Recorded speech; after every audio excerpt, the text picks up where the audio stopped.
Économie toujours, malgré le contexte sanitaire, les commerçants de papier-été ont maintenu les animations de Noël comme la nocturne qui a lieu en ce moment même dans la capitale. Remise, offre jusqu'à 20 h, le tout pour consommer local au lieu d'acheter sur Internet.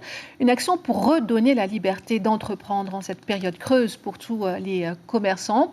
Et Dana, bonsoir. Vous êtes le président de l'association Papeete Centre-Ville.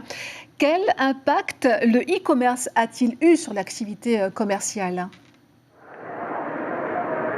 Bonjour à tous, merci pour cette opportunité. Effectivement, l'impact est important et c'est pour ça qu'aujourd'hui, on a prévu de faire une nocturne ce soir dans le centre-ville de Papeete. Bienvenue dans le centre-ville de Papeete, jusqu'à 18 h. Donc oui, le e-commerce, c'est important ici au Fénois, mais on a mis en œuvre avec la CCISM la campagne qui s'appelle « J'achète au Fénois pour Noël ».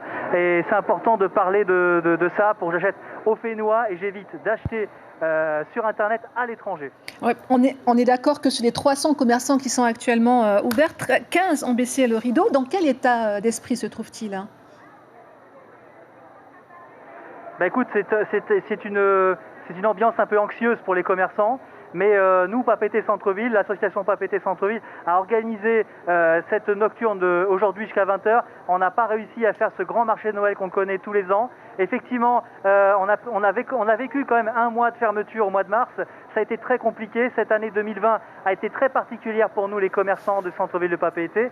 Et on met tout en œuvre justement pour rester positif, les soutenir. Il y a déjà des commerces qui ont fermé leur rideau et il faut être conscient de ça. Mais on espère vraiment compter sur la population pour prendre conscience que c'est important de consommer ici au Fénois pour l'économie locale et aussi pour conserver nos emplois, c'est important. Alors justement, avec ces dépôts de bilan, est-ce que vous avez mesuré une perte de confiance dans l'avenir ?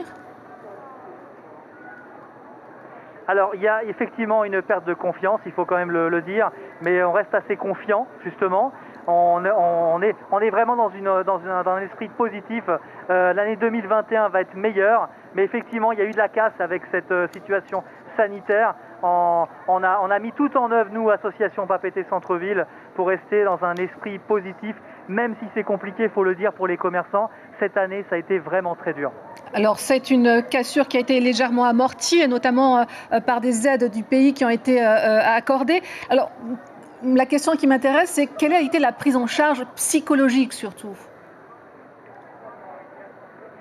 C'est une très bonne question, merci pour cette question. La prise en charge psychologique des commerçants, c'est pour moi le plus important. Avec les réunions qu'on a fait avec les commerçants de Papeete, il y a des prises en charge financières qui sont très importantes, mais il faut savoir que le commerçant déjà tient son commerce très souvent seul et a du mal à demander de l'aide, et c'est vrai qu'une souffrance psychologique se fait ressentir, une ambiance anxieuse, et il faut un soutien psychologique avant même de parler de l'aspect financier qui est évidemment important, mais la psychologie des commerçants est vraiment très compliquée, mais on est là pour les soutenir dans le positif.